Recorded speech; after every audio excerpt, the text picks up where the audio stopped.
Okay, guys, I'm gonna play some more OCTOWOW while I'm listening to Agents of the Inquisition, episode 23, season 2. Hey, I'm Arnie Niekamp from the fully improvised comedy podcast Hello from the Magic Tavern. I'm here with my co-hosts, John the Talking Badger, Bing Bong, and Usador the Wizard. I greet thee, listeners. Look, I'm trapped in the magical land of Foon, so I started a podcast interviewing elves, unicorns, and other weirdos. We have great guests like Felicia Day, Jason Mantzoukas, Brennan Lee Mulligan, Amy Mann, and so many more. Oh, and I think one time we interviewed a sentient shoe? I hope it was sentient. Not to mention the evil people we've had to interview. How I hate evil. Join us as we bar crawl across the magical land of Foon. Looking for adventure. Getting caught up in escapades. Hello from the Magic Tavern is available right now on your favorite podcast app and ad-free and with lots of bonus content on Patreon. Subscribe to Hello from the Magic Tavern today.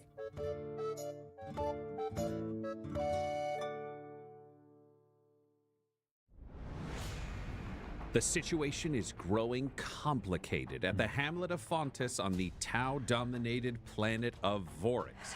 You have made your way back from the hunt, where you discovered that the Tau have been killing people. The stealth suit operators appear to have been killing people on the hunts and leaving their bodies inside a cave where they are being desiccated in a way you do not understand, that even the Tau could not explain.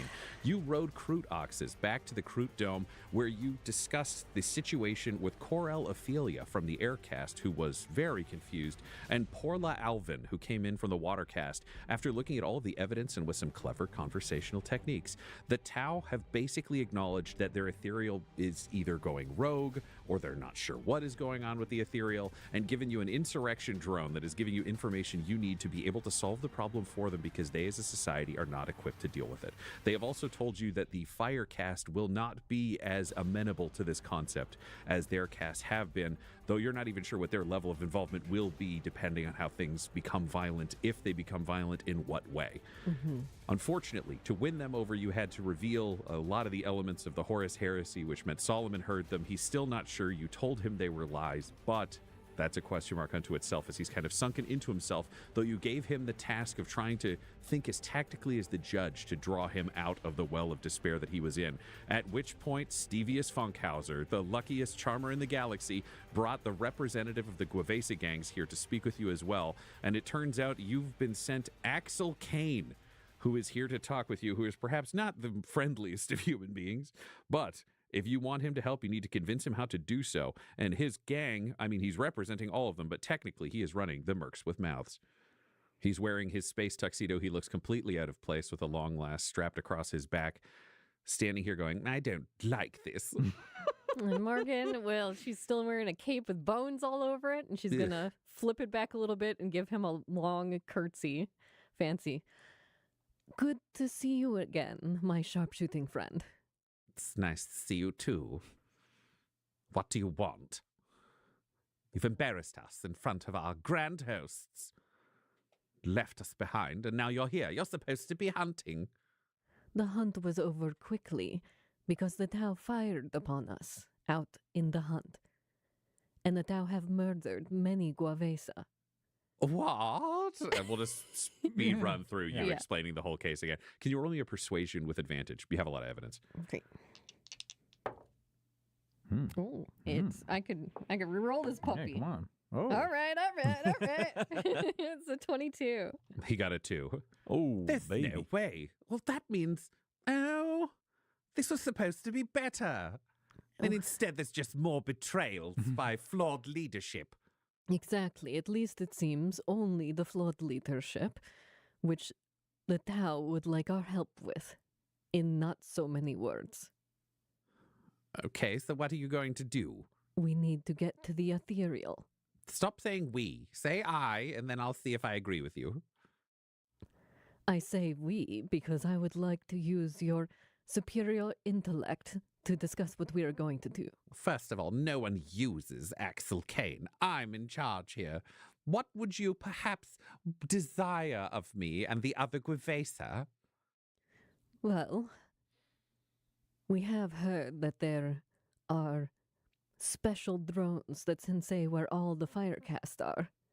Staying away from them would help us get closer with less injury for everyone. Then stay away from the drones. You don't need my help with that. This man. We do need to find a way into where the ethereal stays, without alerting people, without any incursions if possible. You've been here much longer than we have. Certainly you have more knowledge and secrets of this area. I wasn't really looking into secrets. I trusted the Tau. I thought this was a good way to live. Let me rack my incredible brain. I don't know anything before. I know exactly how it's all supposed to work. That's what's fair. Well, it's not working. There is an opportunity here for change. I don't desire change. What if we just stay and let the other gangs go on the hunt? What if all the Guavesa gangs merge together as one with you as their leader? Now that I don't mind as an idea. What exactly are you suggesting? Well, in such a time of flux, many things are on the table. What would you be willing to do? What could you pull off to make you look like the charismatic and capable leader of all Guavesa that you are? Perhaps I could bring the other gang leaders here, say it's a great team-up ceremony, and then you could kill them all and say it was my idea and that you work for me too, and then I'm the best. That strikes me as fair. That strikes me as easy. I agree. The best plans are easy plans. Why do things that are hard? Instead, do what's easy. Come out on top. Oh man, this guy makes Damien sick, but I'm having a great time. He's beautiful. Okay, I think we've got something here. He's very interested in more power, right? Say, Damien, can you roll me an insight? Yeah. Oh, not great. 8 insight. 8, yeah, this is the best angle you can see on this. Yeah. Morgan, can you roll me an insight? Sure. It's a 19. 19. If you take out Axel Kane as well, you can run the human gangs. You know what? It's just one step further that he has not thought. You know what? You just make them call together for a team ceremony and just kill them all the leaders. You know, we're in a state right now that it just seems like Morgan will say, I think your plan, this easy plan, sounds absolutely perfect. Gather the rest of the leaders. Roll me a deception with advantage because he likes this idea. It is an 18. The dice just sometimes make a character. With a 4, he says, perfect, I'll have them here in less than 20 minutes, and I'll bring all the rest of the gang, boys and girls and theys and thems, to stand outside so you can give me a coronation appropriately. Sounds perfect. I will rule the humans fairly. I will rule them with a soft fist. Leaves. Oh. I don't think he's capable of making the hard fist. She's gonna sub-vocalize.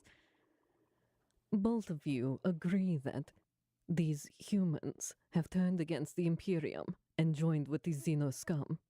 Yes, unequivocally. Brother Sanctus. So have we. We joined with the Kroot. What does it matter? What's different? What are they doing? And what are we going to do? Kill them? They're going to come here and we're going to kill all 3 of them and then take over the Guavesa to do what? That was my plan, yes. In order. But that was your actual plan? I was just joking. We're going to kill them? It's simple. And Solomon's looking, he's just like, oh. But then what? And then we go against the ethereal with a small army on our side. Of Guavesa? Look at them. They're just people. They're just trying to find their own way. They're just trying to live. And now we're gonna marshal them into battle against 100 Firecast and watch them all get mowed down. Now, I do just want to ask one question because I think sometimes there have been very specific sub-vocalizations between Morgan and Damien. And it doesn't feel like you've been sub-vocalizing at any point like or now. He's just talking. So when they've been Solomon convos, they're out loud. I just want to make sure. Yeah. Oh, and it's so tough right now. Morgan's going to walk over and slap Solomon in the face.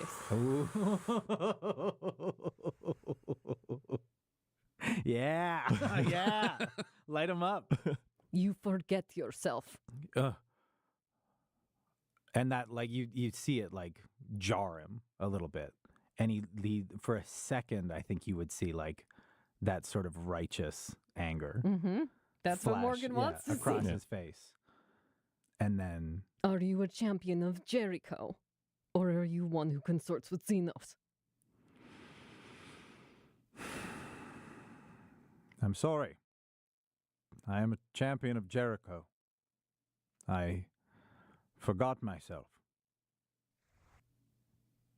Are you ready to slay those who oppose the Imperium? Or do you have another way through this maze that we find ourselves in? Let me think. Because I think he's been just zoned out for the last, you know what I mean? So he's hearing things come in and out. And obviously now he's bummed. Like he's coming unglued. The pieces don't make sense anymore. He doesn't see the path 5 feet ahead. So when you start explaining these things, I think he is earnestly not channeling his like inner Damien, being like, what? Like, come on. Like, there's got to be something.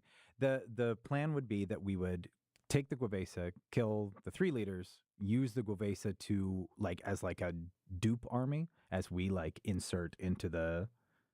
So far, the plan is just to get an army. To have an army. To get an army. Yeah. Okay. We have no plan beyond that. We don't know what we're going to do with it. So the contract with the Kroot has been broken. From the Tau, yes. From the Tau. So we already have access to a number of people who are loyal to us. Can you roll me a perception? Oh. They've been listening. Nope. Yep, you got an army of people who are loyal to you. Or we have people that we can speak to if we need to step against the Tau. And they also mentioned the Vespid, right? Mm-hmm. We haven't engaged with them yet. I feel like maybe killing the leaders of the Guavesa and usurping them could be a final gambit if none of these others work. They'll be here in 20 minutes. Oh, that's true. Yeah, without knowing the Vespid and entangling ourselves further in the machinations of the Xenos, I feel like I'm not being a good help to you, Morgan. You tell us what we need to do, and I will do it. Spartacus. Morgan's turning around. Spartacus is looking at you. How do you feel about killing the leaders of the Guavesa? You can eat them. You lie to aliens to win them over. You have a judge, and you do not consort with us. I am confused. Yes. We came here to get rid of the Tau. The Tau have betrayed you. We will help you get off this planet. Our goals are aligned. Until they are not. Getting my clan off of this world is not your goal.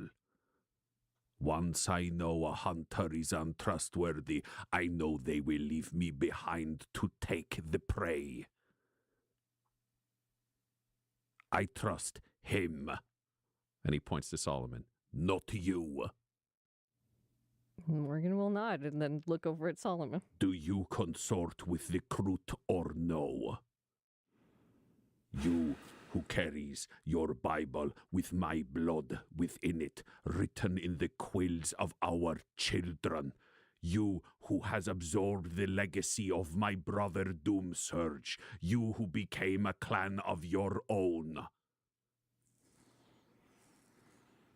Are you of us, or are you not of us?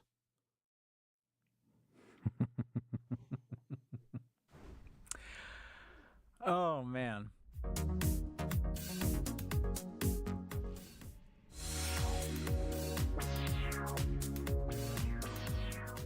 Normally you turn to the book of Ezekiel, Yeah. but it's true there is a Crute chapter There's in there a whole now. Crute chapter in it now. Mm-hmm. Sorry, I gotta actually think about this. This is like, That's fine, baby. yeah, this is tricky. This is really tricky. I mean, the facts I can give you. I'll give Yeah. you some facts that Yeah. I can give you, Sorry, and then I I'm need a happy for little- you. No. There's no. You Yeah. don't need to apologize at all. I'll give you some facts that I can Yeah. give you, and then you can walk through your internal thought processes, and we can see where we're at. According to, because we've kind of got Solomon logic. You've Yeah. got your own Bible and your own Ministorum and your own all of these things, which is in terms of kind of the paladin crusader logic of Mhm. this. I don't think being of Crute would mechanically break Solomon's powers, if that makes sense, because he doesn't consider the Crute to be fiends. That's what I'm trying to really separate is that in that Bible, the way that he's understood it is that he has never personally had a problem with Xenos No. in the way that these guys would. Yes. So that sort of consorting. Drukhari are visibly evil, Yes. so that's an easy. And that, they're like, bad guys. the fiend, that idea Yes, of like absolutely. the heretic. Like none of these Crute have been heretical in his mind. Yes. So I'm trying to make sure that I can separate that, like, regardless of what he's heard today about the nature of the Imperium and the Empire and the lies and all of that stuff, this consortium, like this bonding with the Crute is still to him not like heretical. Yeah, it's not an Yeah. unholy thing. I would say mechanically. Like Yeah. if he was doing his test, it's not like they would test as fiends for him. Yeah. They would not test as unholy. Sure. The question I think that is the underpinning of this is the idea that like these other humans consorting with Xenos, is that the reason why they're worthy of death? Are they Yeah. worthy of it? Like there's a lot of things wrapped up in this. And I think there are questions of being loyal to the Imperium versus having renounced the Emperor, which technically all the Guevesa did. Your Sure. friends did it knowing they were lying. Everybody else theoretically did it pretty earnestly. There's Yeah. not really a reason to fake your way here otherwise. So that's a pretty big kind of abstract strike. But the idea of consorting with Xenos, you're kind of dealing with the fact that a lot of the Imperium kind of doesn't make sense. And the Inquisition is at the height of that, which is Yeah. we believe completely firmly in these rules, except for all the times we don't where it's convenient or the times that it's necessary to not believe in the rules to keep things going. And that I think is and to toss Solomon like he's the worst possible candidate to expose to the Inquisition. Yes. Yeah. Yes. Like Yes. there's no But his skill set is the most useful to it's, the Yes. it's the Inquisition. most Yes. valuable, but his poor little brain is so far from what they what they need. Well, and it kind of becomes this, I think, interesting place of doubt for him Mm-hmm. because it becomes a question of internal doubt versus external doubt. Yeah. Does he doubt that the Inquisition is always right, or does he doubt that his beliefs are always right? Because if his beliefs are right, then consorting with the Crute seems like it wouldn't be a problem for him. I'm Yeah. reading that from the outside. That's entirely Yeah. your call. I'm not giving you a definitive answer here. Whereas if you think you might be wrong and the Inquisition might be right, it feels like in a Solomon logic way, then he doesn't consort with the Crute, even though that might hurt the mission, because that's purer to like the Inquisition's stated beliefs, not Yeah. necessarily Morgan's. Yeah, and that's where I'm getting hung up the most. Or does he is- try to buy time? and just placate? I don't know if there's a way to placate, but it may just be that Yeah. you need time to think, you need time to be sure, or anything like. Solomon does not lie, Yeah. so he also can't say I definitively believe this thing if he doesn't Yes. know. That's yeah, you're right. Yeah, I think it's probably more of that latter. He's these are such huge concepts for him to try and break down in 5 minutes. Yeah. And then while learning new things, have somebody over your shoulder going, "Nope, that's a lie. Don't believe that. That's not. But that part happened. But that's not that. Like it didn't happen that way." Yeah, So when Spartacus asks if he consorts with the Crute, I think he would say yes. I can go, yes. No, I do. And I don't know what that makes me. I don't know if not in what I believe, does that make me a heretic. And I don't know what the Inquisition thinks, and I can't begin to imagine what they think on this subject. But I know that I have been shown kindness and strength and community by these Kroot, and I will seek to help them. And I think both of you should as well.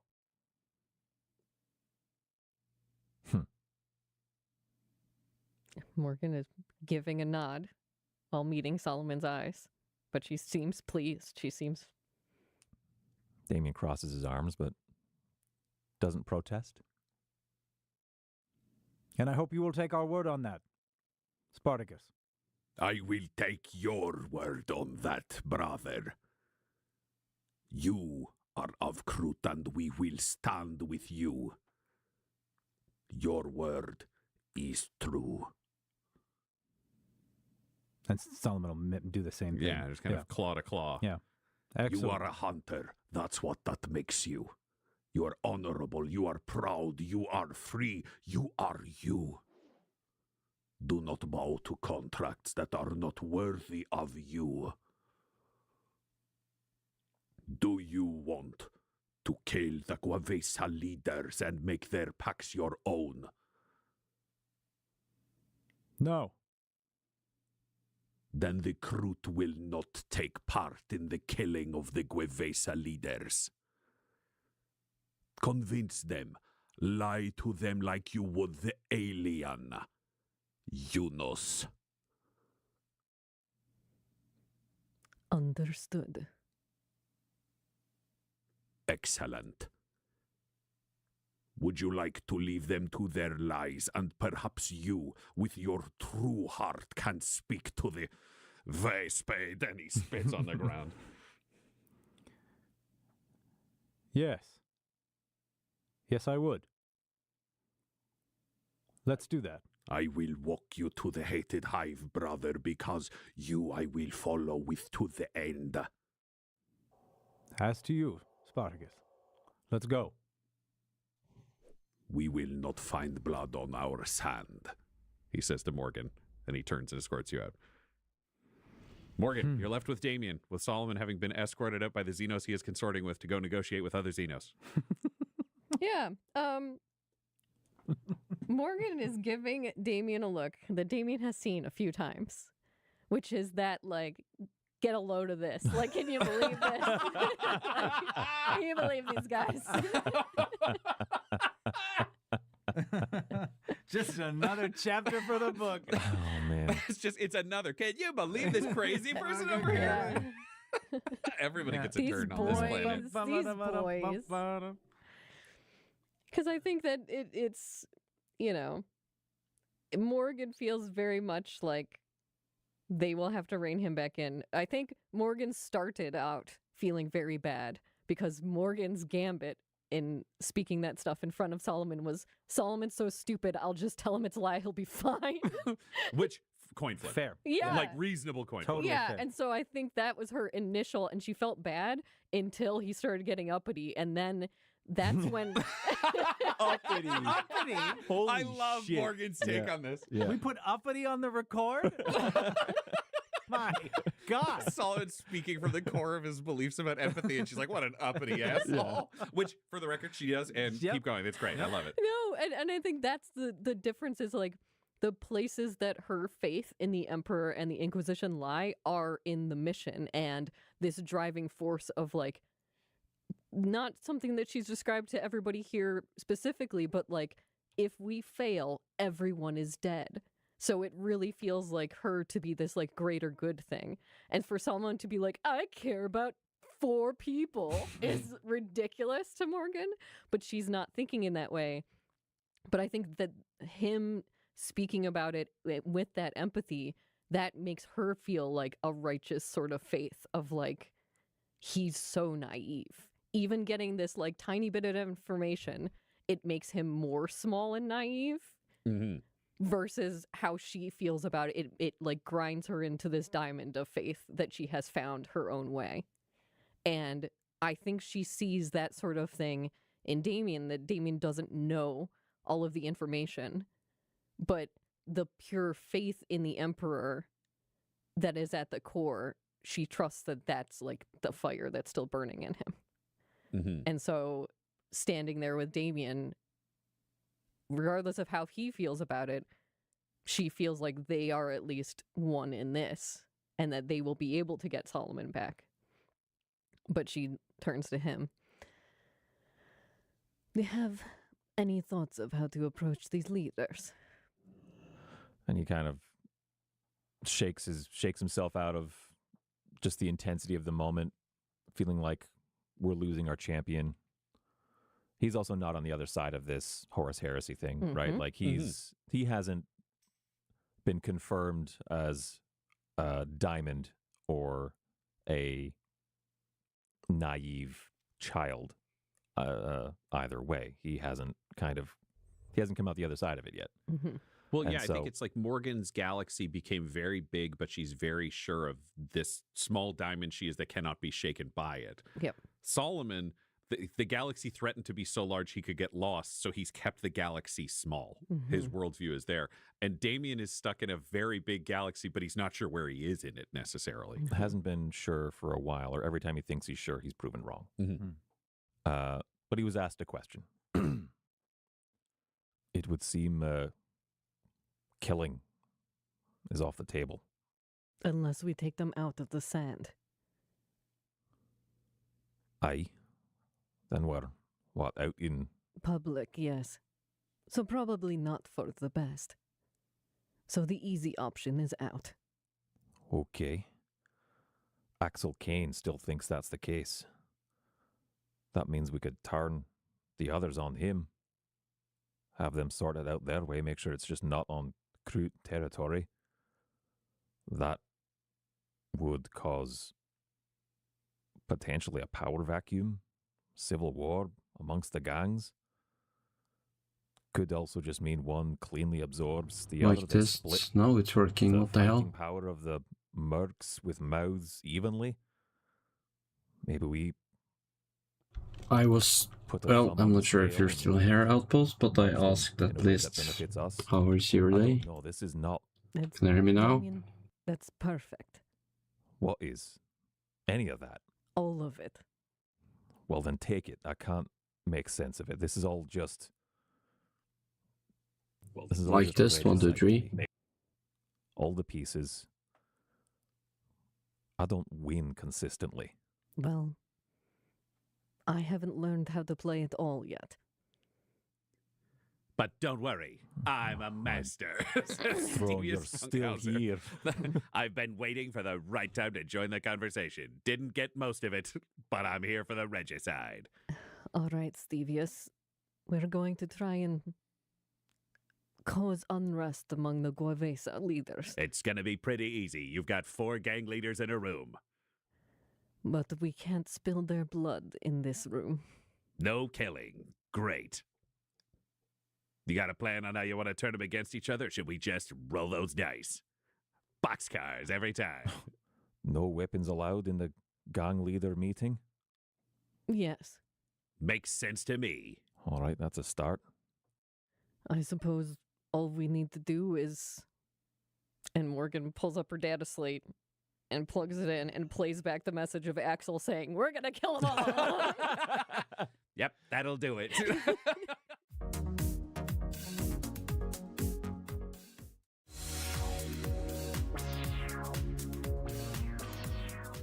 20 minutes later, probably 15 realistically at this point, Axel Kane strides in saying, "I've done it. They'll be here in a moment."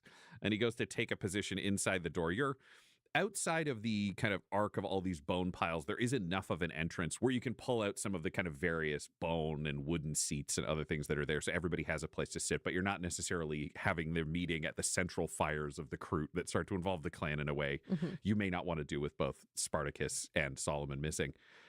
And the leaders stride in. You recognize Guiltless Seeker, who is the tall, augmetic kind of wastelander figure of the Void Swallowers. Axel Kane obviously is here from the Mercs with Mouths. Excella Rhodes is just the grumpiest fucking woman you've ever seen coming in from the Emperor's Finest. And a new figure that you do not recognize with a super, super long ponytail and a body glove that's almost painted on in leopard print along with her weapons.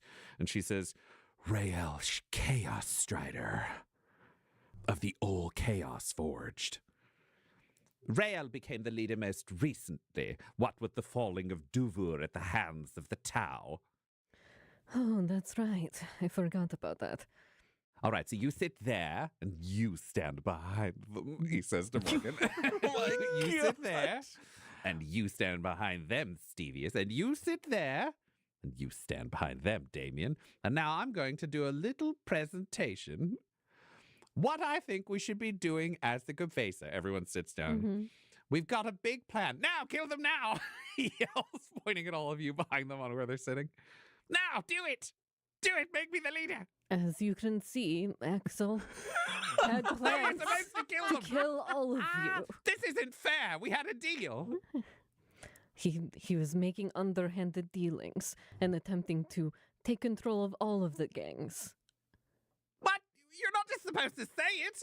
We're not even going to do it!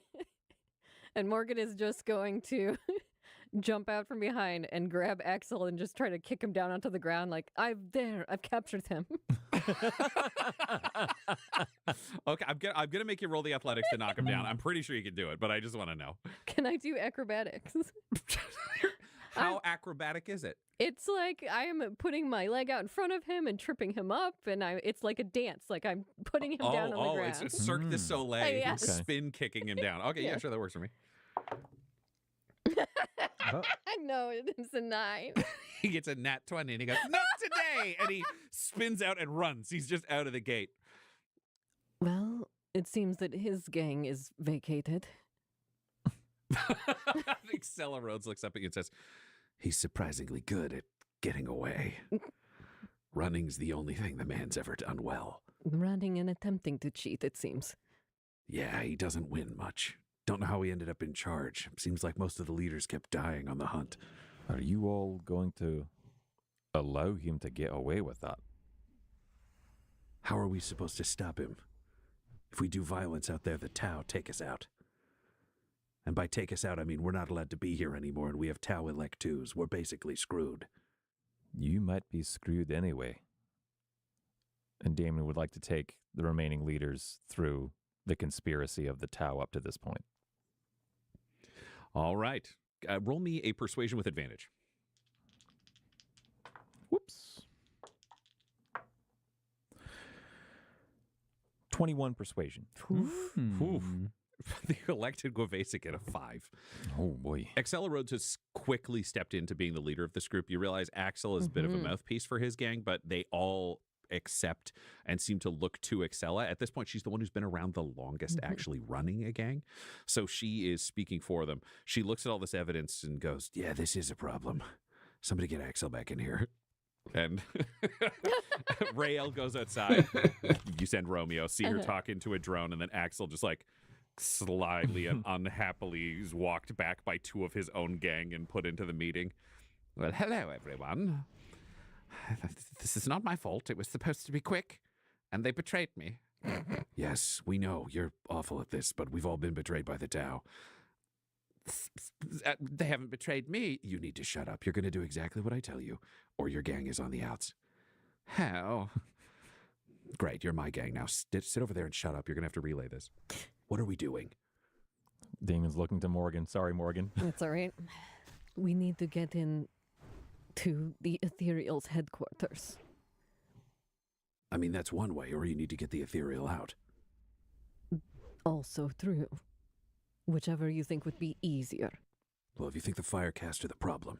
Let me just roll for her. She's clever, actually. Oh, yeah, former Militarum experience. You're getting a dirty 20 on this. You got 2 options. Stage a distraction, and then go into the town center after him. Or we stage a feint at the town center, and we know that he'll get pulled out to the Sky Dome, and then you hit the Sky Dome. And where's the Sky Dome? Skydome is just to the west of the town center. If you remember, it was where you trained. That's the with your pulse rifles and your Firecast, carbines. like we did the Coliseum stuff there. Absolutely. There's probably a lot of Firecast people there. Probably at both places, but like, Well, there's a lot of Firecast there unless we send a certain Vespid over to hit, let's say, the landing pad. She points on the opposite side of the city. Somebody needs to tie up those tanks and keep the aircast otherwise busy. So send a distraction, let him go. Maybe the Guavesa, we hit either the town center with you or we hit the town center, and when they fall back to the Skydome, you be waiting there. I think when they fall back, us already in waiting. Sounds like a perfect ambush. Fabulous. You and the crew hit the Skydome 30 seconds after we hit the center. And Morgan's going to put her hand out for like a forearm handshake with Excella Rhodes. Okay, you're cool. She shakes your forearm. Glad to know there's someone with experience here. We got to get it done. Administratum may not treat the Militarum right. Hell, even the Emperor might not. You, though, you seem all right. Well, the Emperor will let that comment pass for now. Who the hell are you, lady? You got an electu just like the rest of us. You think he gives a shit? He does. All right, you're fucking crazy. I'm cool with that. Let's fucking do this. I'd like to calm beat over to Solomon if we are able to do that, or if he's out of range or something. Roll me a survival. Uh-oh, SpaghettiOs. 2. With a 2, you cannot actually reach out to him via comm-bead. But the more you look at this plan, the more you realize it is absolutely going to come down to, can he get you the Vespid on board for this? And the camera pans out of the Kroot Dome and over to where Solomon and Spartacus are approaching a dome at the very edge, the very most northern edge of this clearing. It is a dome that is equivalent, slightly larger maybe than the Kroot kind of longhouse dome. This one does not have the same kind of openings as elsewhere. You can see that hexagons have been carved out, clearly blasted off this. Their entrance is up top, on the ground, all over the place. And the grass at the edges of this dome is dead, probably 20 feet out from the dome. You can see it's just dead earth and blackened grass. Spartacus is walking with you and says, This is the hive of silent death, as we call it. Poisons the ground, poisons the air, poisons the bodies of their prey. Radiation, they call it. We are not compatible with the Vespid, or so the Tau say. They kill legacy everywhere they touch, and apparently our pheromones make them very angry. That's a very funny joke. Good to know. Skay Fox. I must know, is there a method to more effectively treat with them? They are a hive mind. They are tricky to communicate with. They need to wear a communion helm for them to be able to understand speech. When they land, they will speak to you, but they truly believe in the great. Maybe if good. this The was my Taufa, they are weak first like year that. of playing WoW, In I the would same way have that fallen they for that trick. would not understand the corruption within the ranks of their ethereal. so he roll for his understanding. Or maybe of that, 30 but years he's pretty ago. wise. Oh, that's a good roll. The Vespid have their own leaders, the royals that they give to the Tau for treatment when they are conditioned as young. At the same time, if one was not conditioned, they could have a false royal, an unconditioned royal. That would be unacceptable to them.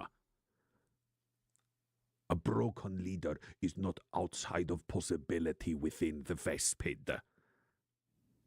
Excellent. And as a hive, they do not treat individual lives as important the same way.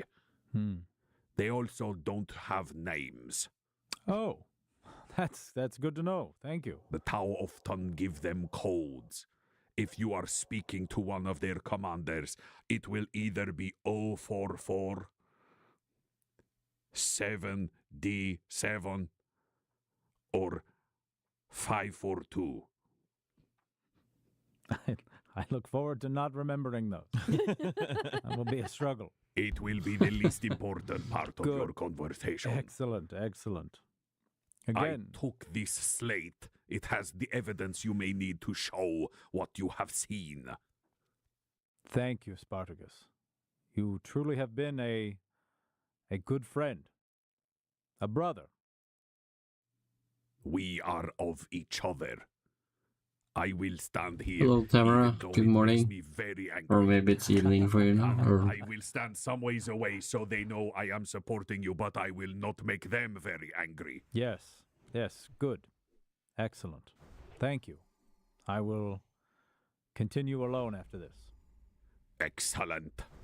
They have strong antenna. So if you are planning to lie, they will often see through it. Don't worry. I am not planning that. You are good. You are a good Kroot man. I try my best. And you succeed. Oh. And he'll do like a forearm handshake. Yeah, thing, he'll- whatever oh, that. man. I think the Yeah. Kroot, he ends up actually taking the back of your head and pushing his forehead to yours and just trilling in a way that vibrates his skull so you can like share the same thing. And you Aw. realize he's doing this at a tone that you could sing in the human language if you wanted to respond in Yeah, kind. sure. Yeah. Yeah, so you guys harmonize together, just the bones vibrating against Yeah. each other. Oh, that's And then very he steps cute. back. You're gonna kill Dell. Yeah, that's very sweet. Sure. Thank you. He'll turn and go to head in, I guess.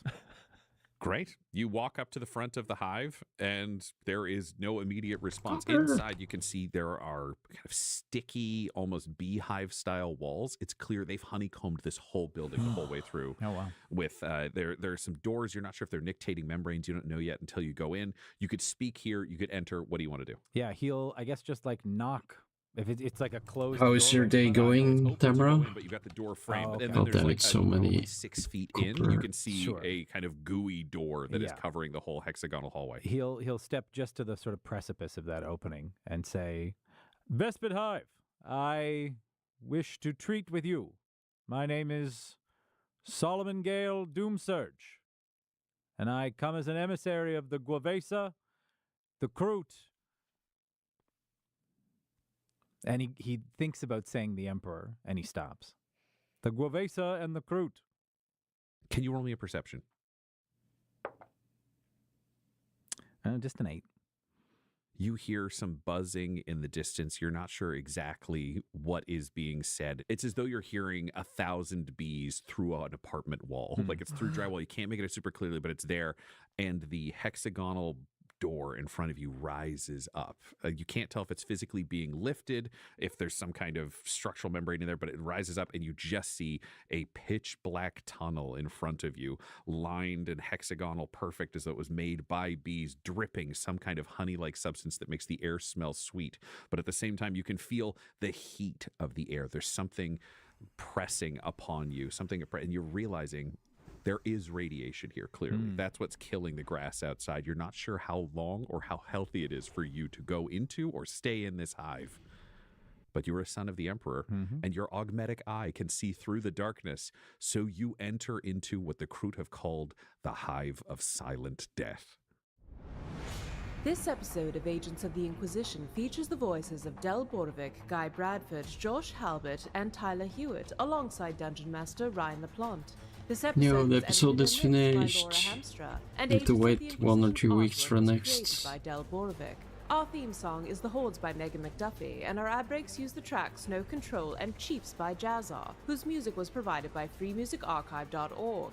For all things Dum Dums and Dice, including merchandise, you can visit dumdumdice.com or find us on social media at dumdumdice. If you want to support the show or get an ad-free version, go to dumdumdice.com/join. That's DUMBDUMBDICE.com/JOIN. Again, that's dumdumdice.com/join. Though the team is working under special condition, this podcast isn't. So tell your friends about Agents of the Inquisition and join us next episode. Rabute Gilliman himself commands it.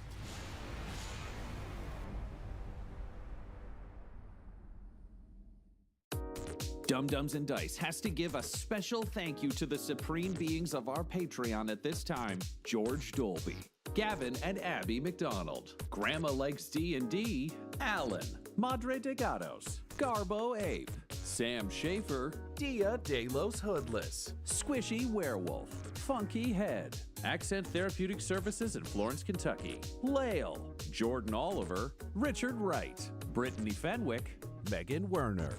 A Man Out of Time. Curtis at FingerTechRobotics.com. Your Homeboy Bones. Ellis Hatch. Otigenous. Kai Koa. Squire Solaire. Sandy Sassy Pants. James Molina. Nick Hemsing. Mickey Blake. Corpse Knight Silver. Adamir 101. The Dankler. Lady Destiny Stormbringer. Randall Eberly. Lord Taser. Funky Stevie. J. Robert the Mad Fox. Optimus Omega. The Workaholic Mr. V. LMX. Emilio and Minions. Flea Unit. Biggs. Magical. King Kato. Lurking Sam. Lost. Tay the Dirt Sailor. Oliver D&D Cloths Off. And Jill and Noel LaPlante. If you want your name to be added to this list, you can join our Patreon too at patreon.com/dumdumdice. Thanks to them, and a little bit of thanks to you.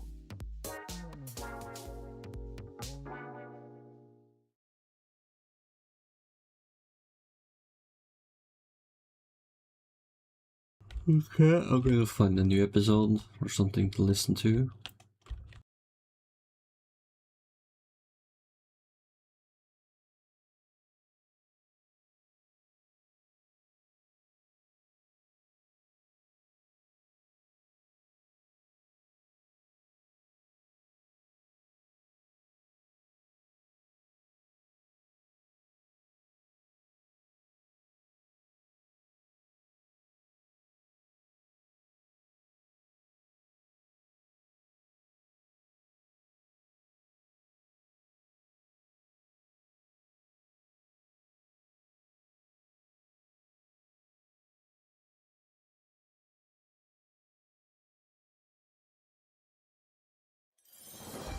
Jesters of Ravenloft is a podcast where a collection of comedians have been sucked into Ravenloft. The best part is, none of them knew it was going to happen. 4 improvisers jump from a warm-up scene straight into a campaign where they have to build each other as characters. So we're looking at intelligence or strength. So you're either really weak or really stupid. At first, they struggle to adjust, but soon they're picking catchphrases. Looky, looky, I got hooky.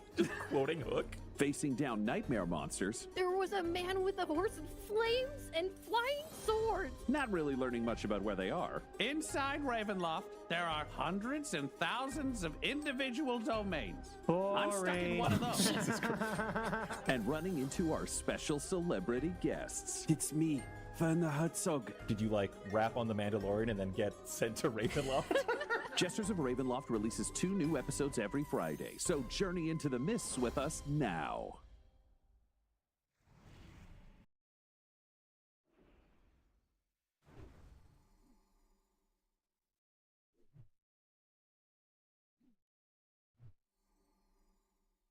Wait, was it only 1 minute long?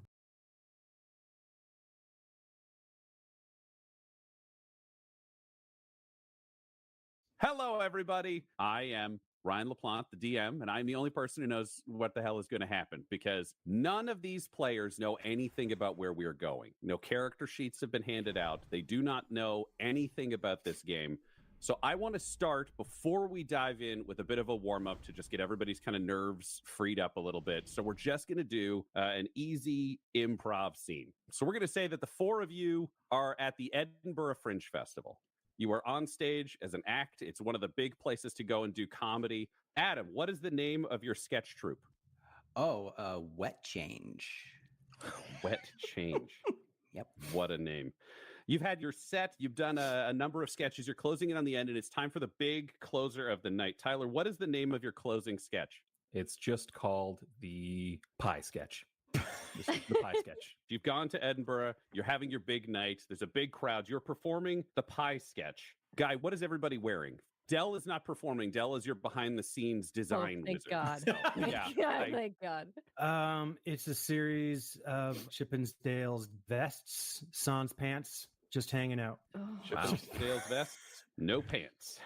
You start on stage, and each of them are holding their signature prop that you have made for them, Del, because you've got that artistic talent. So what prop are they all holding? Considering the no pants situations, I think they all have matching colored fedoras to the underwear, I guess. Thank you. You're welcome. Thank you. The lights come up, and your 3 performers are standing on stage, ready to perform the pie sketch, wearing Chippendales outfits and matching fedoras. Guys, where's the pie? Did somebody say pie? Mr. Pie Man! I throw a pie Hello. guy and one Wait. at Adam.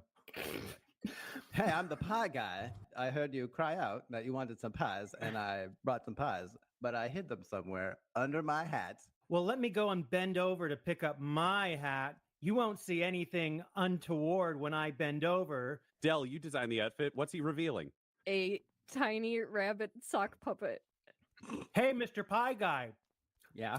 I'll trade you this rabbit pelt for some pants. Did you just skin that rabbit before I came here? Don't ignore the question. Answer it. You didn't dry it or anything. It's soaking wet.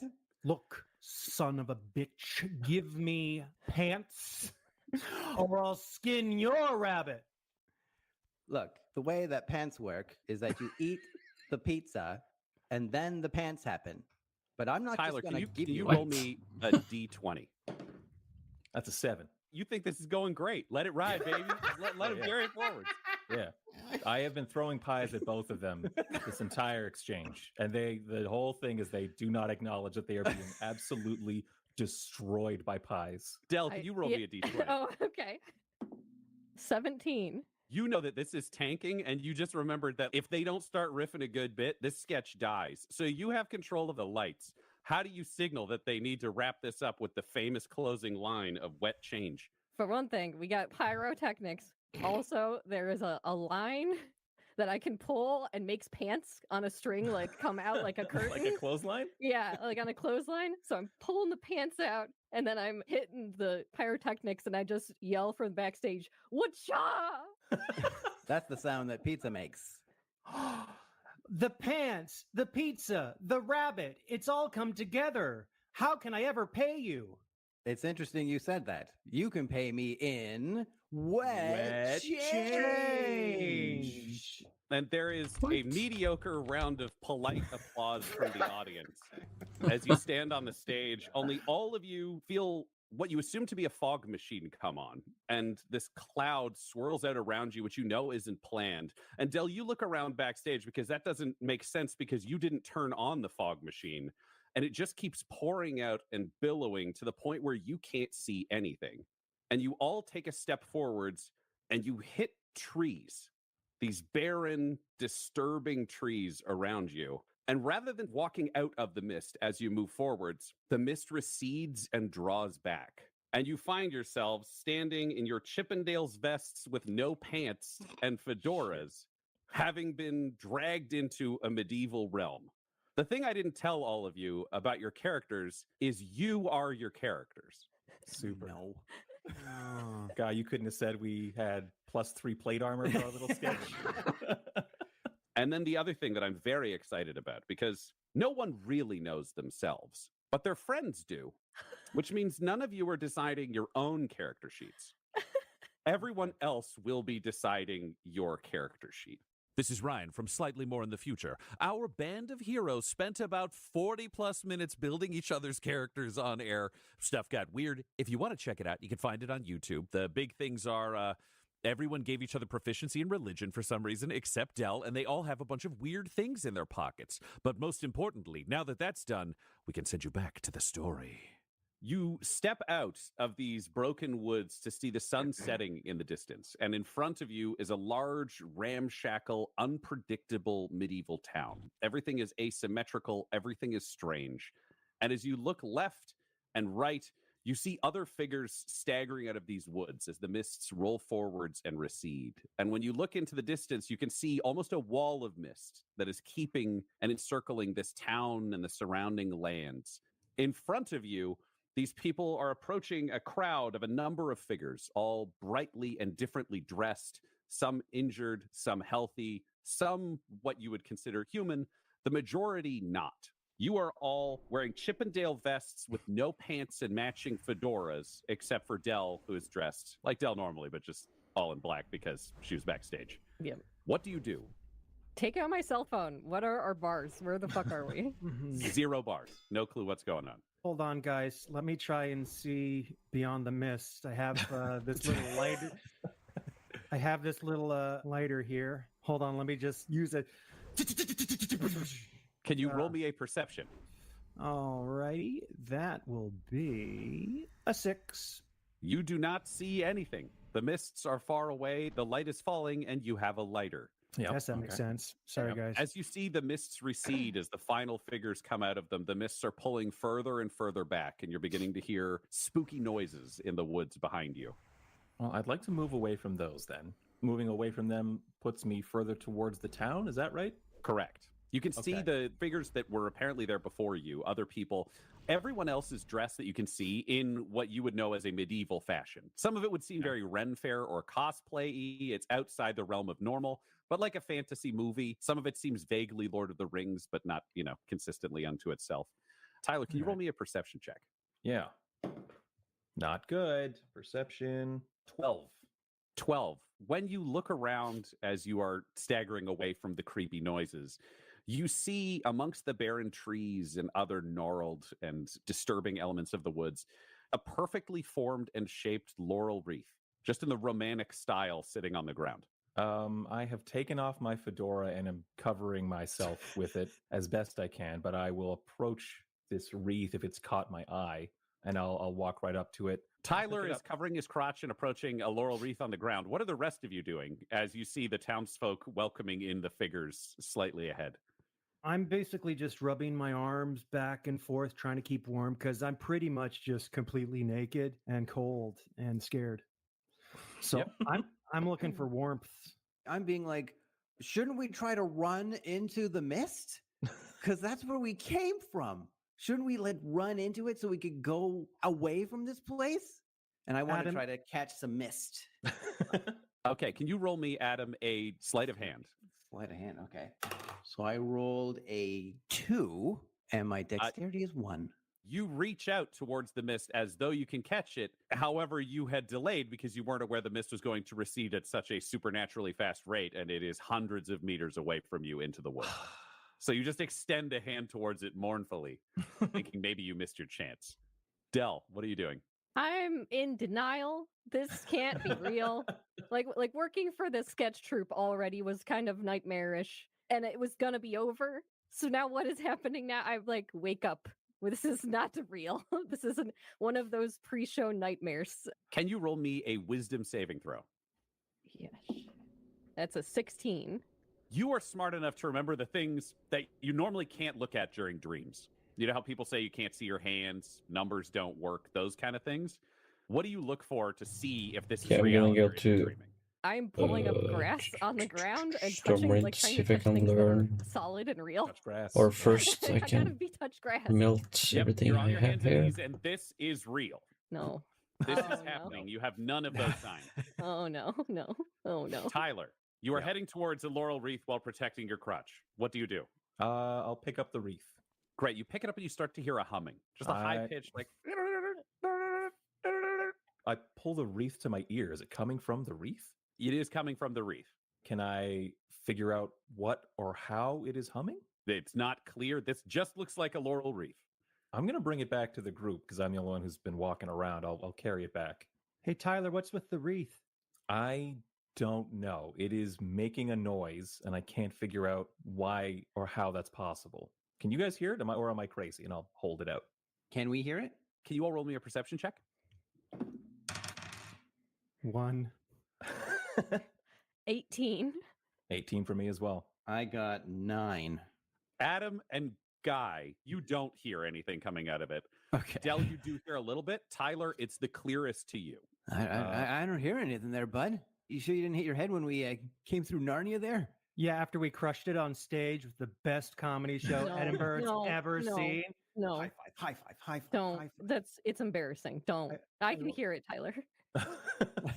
Okay. I'll put the wreath around my shoulders. This is like in the wearing it. romantic kind of like Roman legion style. So it's head Oh, I size, apologize. not Okay, a so big I'll one, put yeah. I'll put it on my head then. It's a laurel crown. And the moment you put it on your head, you just hear a voice say, "Hello, can you hear me?" Whoa, hello? Hi, What? yes, hello? Are you in the woods? You made it through the mist? I am in the woods. There was mist. What is going on? Who is this? Wait, you're not in the town? You didn't get into the town to safety? And you look into the distance and see that everyone has moved into buildings and away and off the streets. I see a town. Safety? You need to get to the town right now. The Black Knight's coming. The Black Knight and his horde. You need to get inside somewhere or you're all dead. And the sun dips below the hill, and you hear the jangling of reins, and you hear an army chanting in the distance. Okay, And you all so need to get to this town really, really fast, or you are in I some need to make serious bronze. And I say, oh, I think I hear the wreath now. What do you do? I shout to everyone saying, okay, the wreath thing is talking to me when I wear it, and it says we have to get out of here. We have to get into town and take shelter. There's a dark night after us. And I say, come on, come on, come on. I start running. I shrug. I'm like, and I just also start running. I follow suit because it will keep my body temperature up. Come on, guys. Great. I'm also running. I wanted to wait to make sure those two work because it's like herding cats. So I'm like in the rear, making sure everyone is going. So you're in a full diamond formation. Tyler in the lead, Adam and Guy in the middle, Dell pulling up the rear.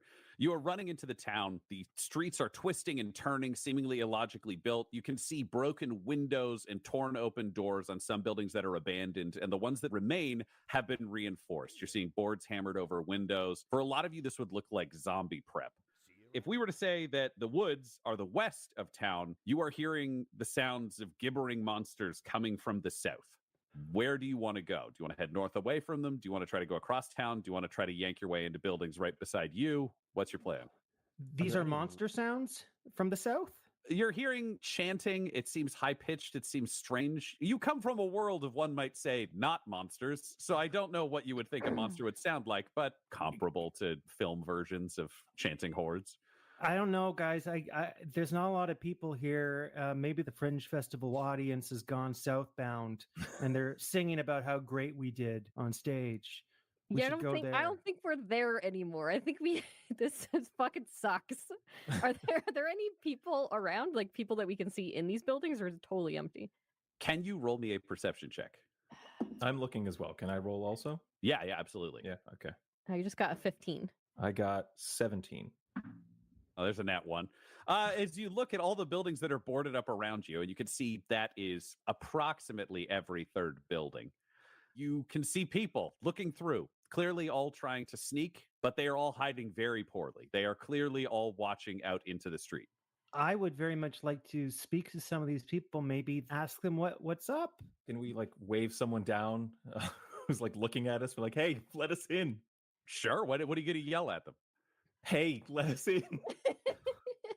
Can you roll me a D4? I need to find out who's in the building you're yelling into.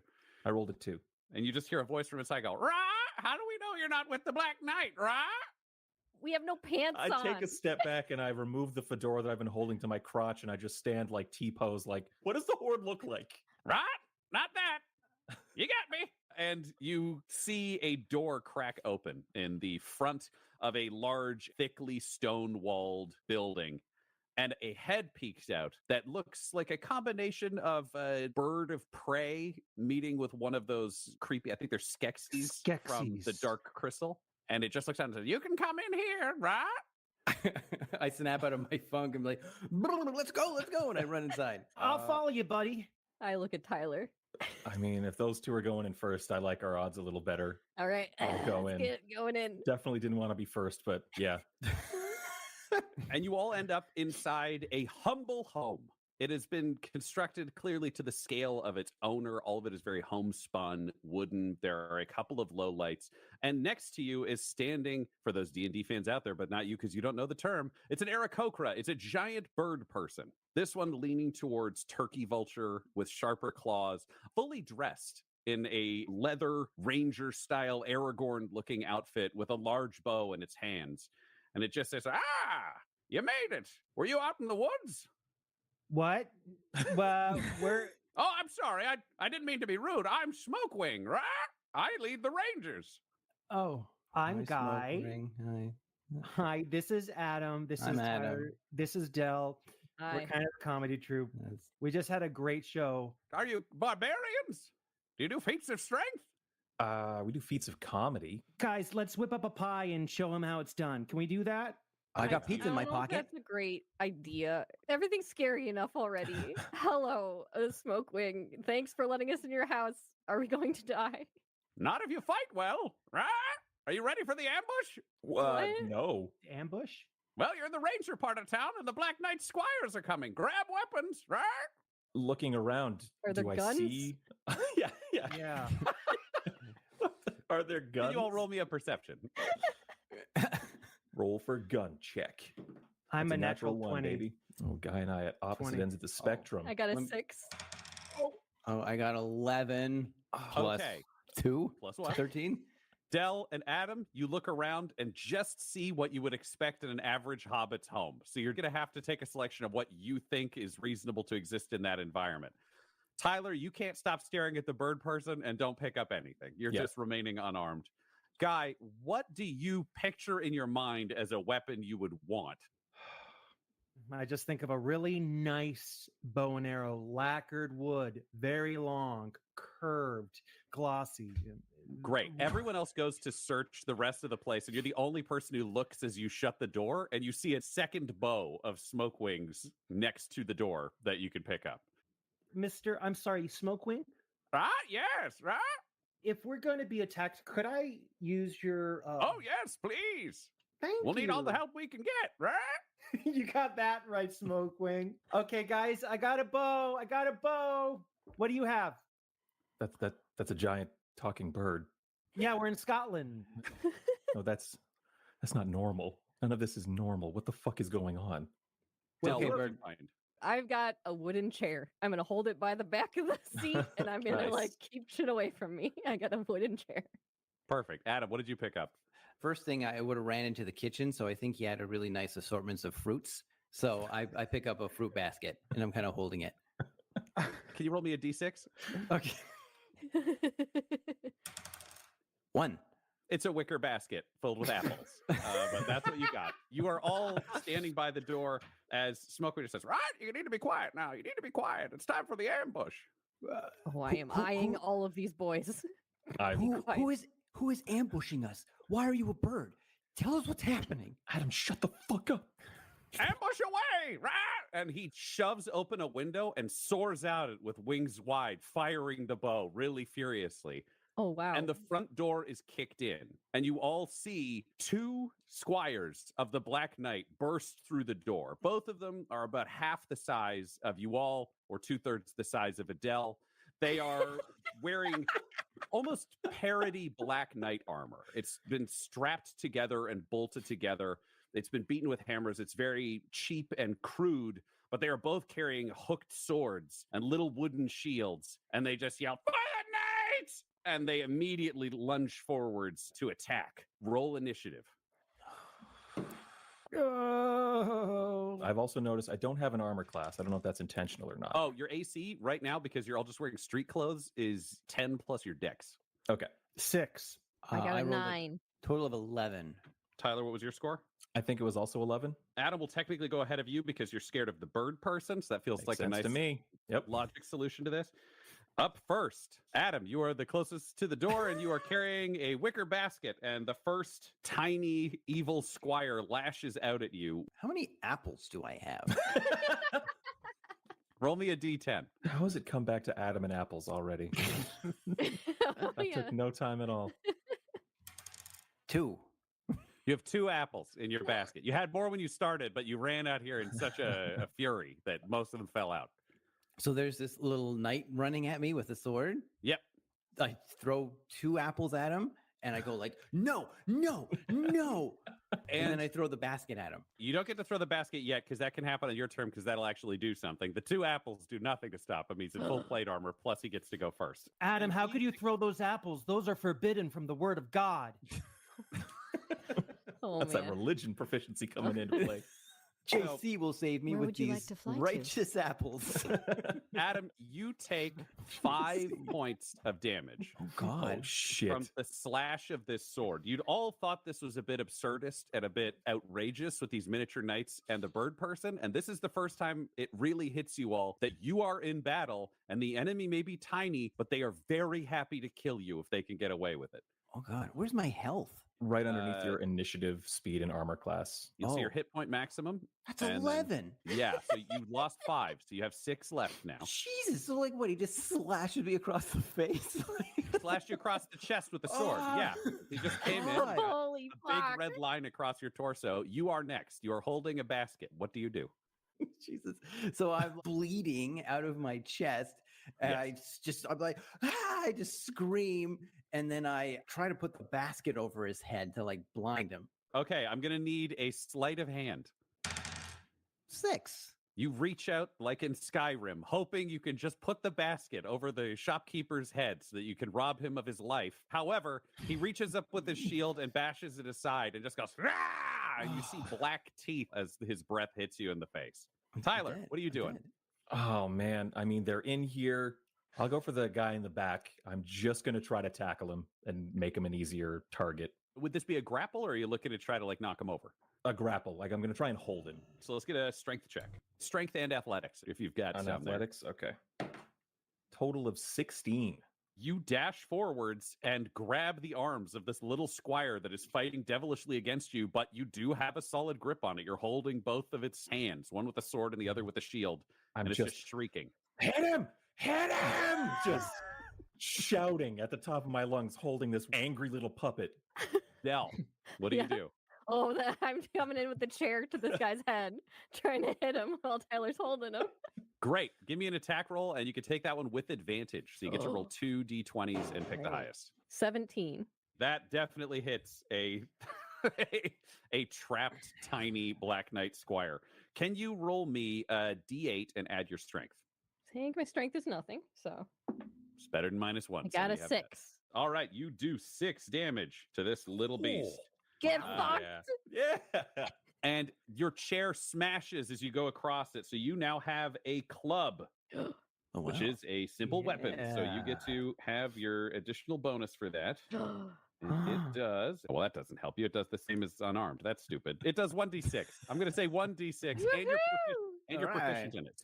I will also say, because it's got a little bit of that chair leg daredevil thing, you can swing with your dex instead of your strength if you wish to lean into the finesse. Guy. With the bow and arrows, we're in constrained environment, right? So I can't really launch it. So I'm just going to take one of my arrows and I'm going to run towards the one that slashed at him, and I'm going right for the face. It's an improvised weapon, but you are good at those. So I will say this will be your strength plus your proficiency, which will be 2. What do I roll? +5. I got 14 there. 14. You're running towards the one that's after Adam? Yeah. You run forwards and you jam that arrow right into their eye. I came from Iron Bridge to help out with the rebuilding effort here. That improv background, those improvised weapons. Then maybe I can leave it to ye and Can you take roll me myself back 1d8? home. Okay, so that's a 6.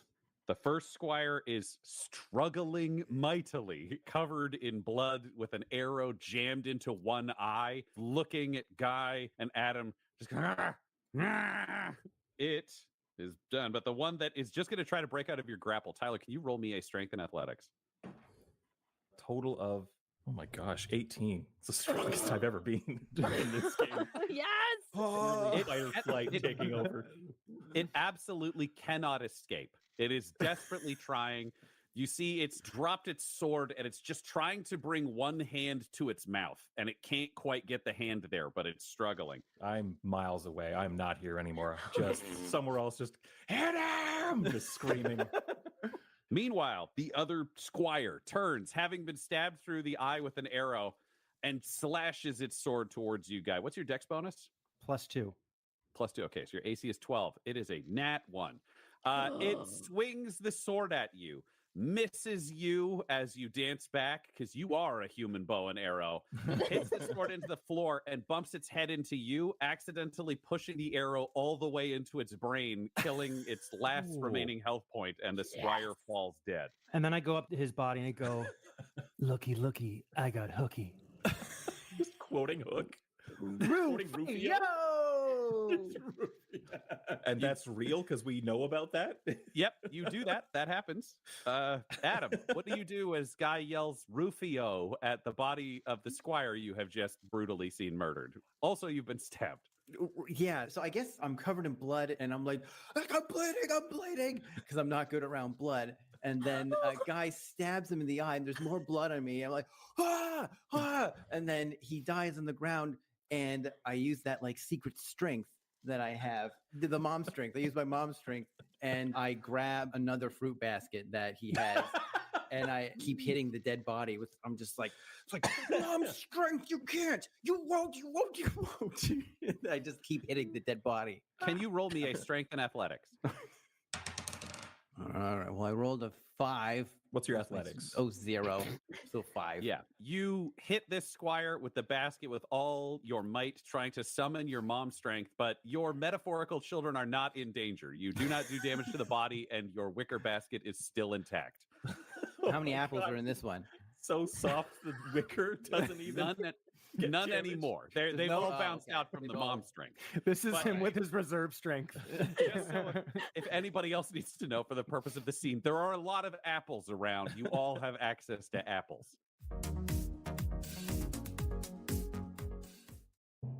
This episode is brought to you by Girls Who Don't D&D. A few years ago, a very tiny Dungeons & Dragons podcast called Girls Who Don't D&D snuck onto the global stage. It wasn't meant to keep growing, but it did! Now the Girls Who Don't D&D are starting their second campaign, and if the first one is anything to go by, it'll be a journey deep into places you didn't expect. This little show is loved by tens of thousands of listeners around the globe, which is probably not a surprise because they get to be in the show too. That's right, the audience helps tell the story by playing parts in each episode. So if you're new to D&D and just want to get started, look up the first season of Girls Who Don't D&D and find out what it feels like to be included in this extraordinary D&D community. But if you're someone who loves D&D or D&D podcasts but already knows what you're doing, here's your chance to get on board with this very surprising, heartwarming, and heart-wrenching show by joining their second campaign. You can join this group of unassuming Australians, otherwise known as the Girls Who Don't D&D, on any device that lets you stream podcasts. This episode is sponsored by Tales from the Stinky Dragon. Calling all tabletop role-playing fans. If you're obsessed with D&D, you're going to want to tune in to Tales from the Stinky Dragon. You're listening to a show called Dum-Dums and Dragons. You know you're going to love a show called Tales from the Stinky Dragon. We've got our own fart cleric.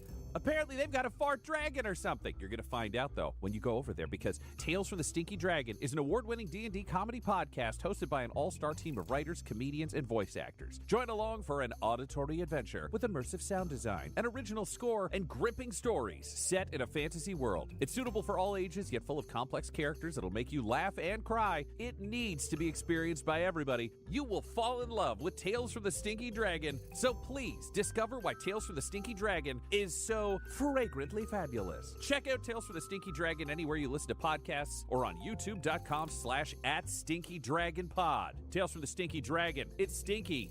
It's good.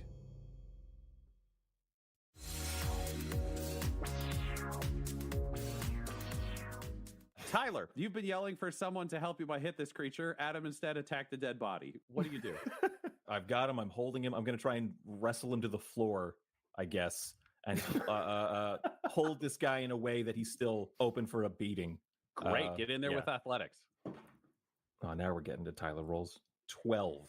You tackle him towards the floor, not realizing that you're now in his house. And the squire on the floor immediately flips over and ends up on top of you, raising its shield to hit you in the face with the shield. But Del, you are standing behind this creature with your club. What do you do? This is zombie style double tap. I'm just taking out the back of this guy's head as much as I can. Roll me an attack. Welcome to the Bank of Stormwind. We offer financial accounts and safety deposit No, boxes for I rolled a valuable 4, items. so it's only a 9. You already have an Well, account you with us, know, sir? it's wearing armor. You swing with all your might and you miss altogether as it raises up its shield to slam it down into Tyler.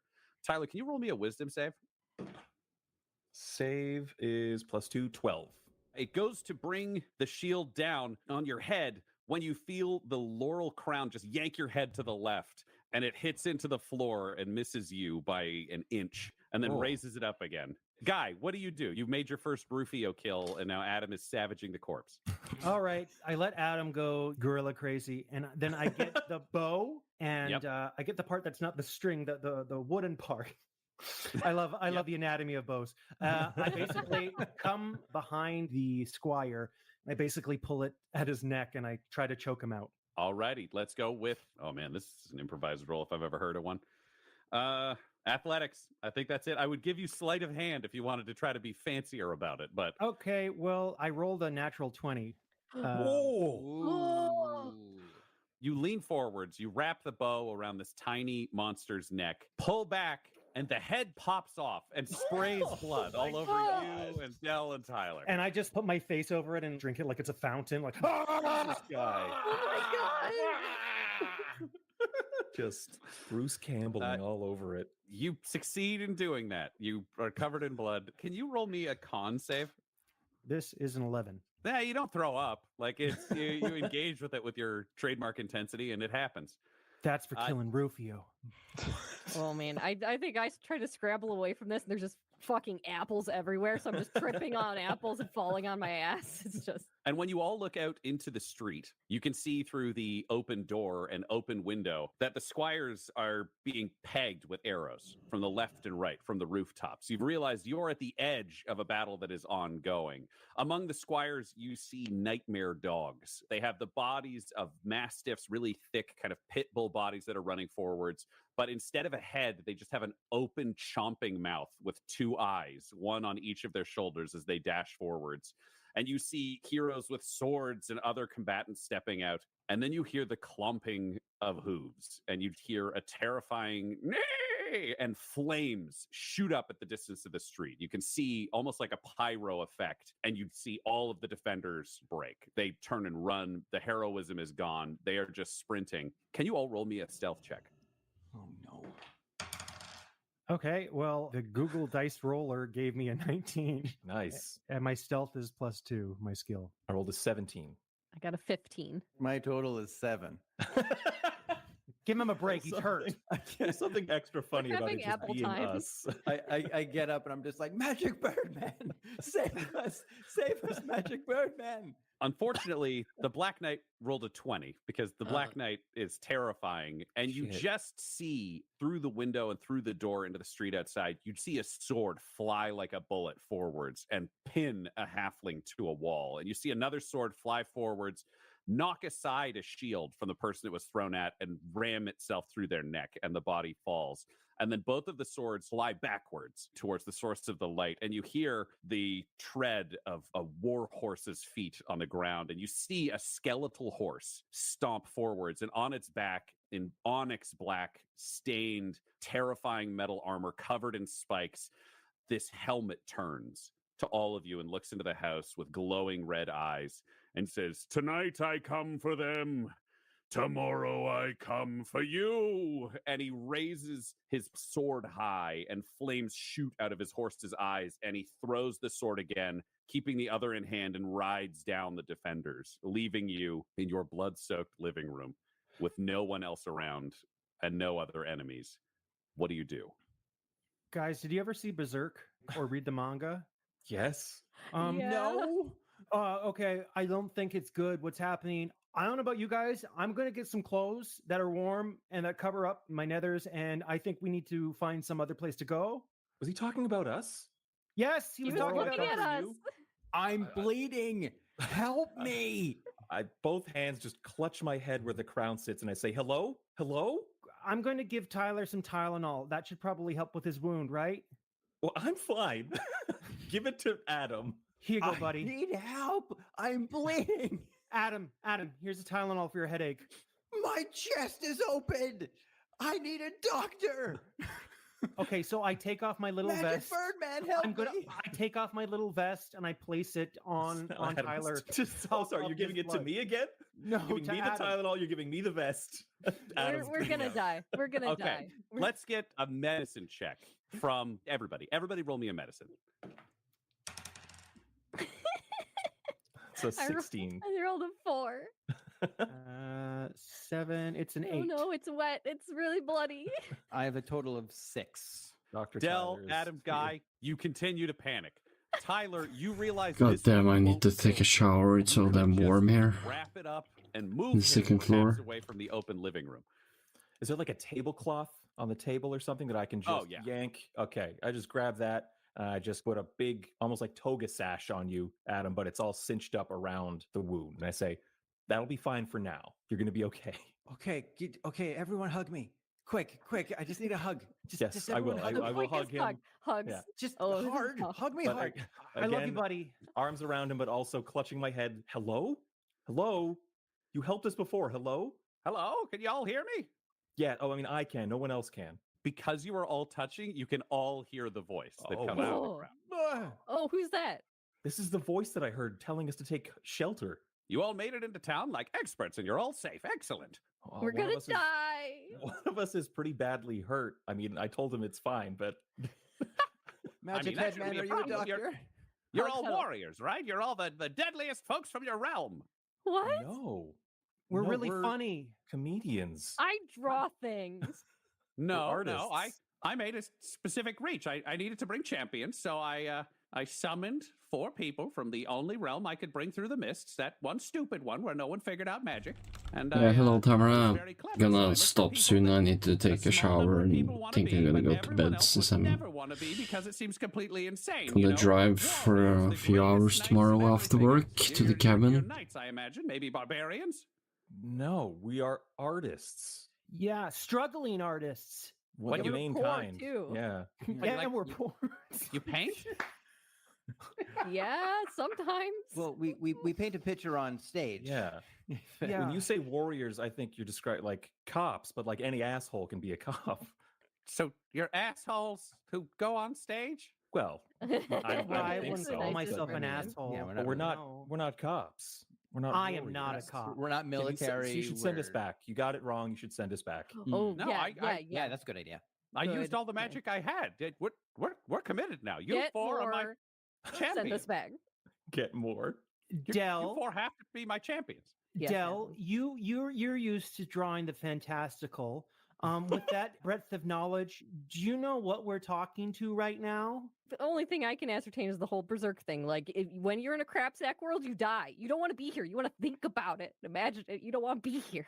Right, Game of What's- Thrones logic. Yeah. Yeah. What's your name? I am Ezra, god of the mists. Ezra, God of the Mists. And Ezra, you you're all out of 4 magic? Sorry? You're all out of magic? You got nothing to help us with here? We're inside Ravenloft. The mists of each domain are an unbelievably powerful thing. The dark powers are keeping me here. The dark powers are keeping everyone here. The watchers in the mist are probably watching this as some kind of twisted form of entertainment, he says with a wink to Twitch. I had to do so much to be able to bring you through. I had to break the rules of the realms. I had to bring non-magical beings. I'm trapped here too, and I can't get out until you get out. Oh, Well, no. good night, guys. I'm gonna go now. See you tomorrow. Jesters. This guy's a drama queen. Yeah. Yeah. I don't know. Hey, how do we get back out? Like, if we save you, does that mean we can go home? Yes, but if you're all jesters, you're going to need powers, which means you're going to need items. So luckily, I brought you to the softest, easiest, safest realm in all of Ravenloft. This should have been a cakewalk. There was a man with a horse and flames. Well, good and night. flying swords. Catch you tomorrow morning for some driving. Save my Night after chest. kills the other people. Oh, the Black Knight? Yeah. Okay, good. Yeah, you assume. need to steal his helmet.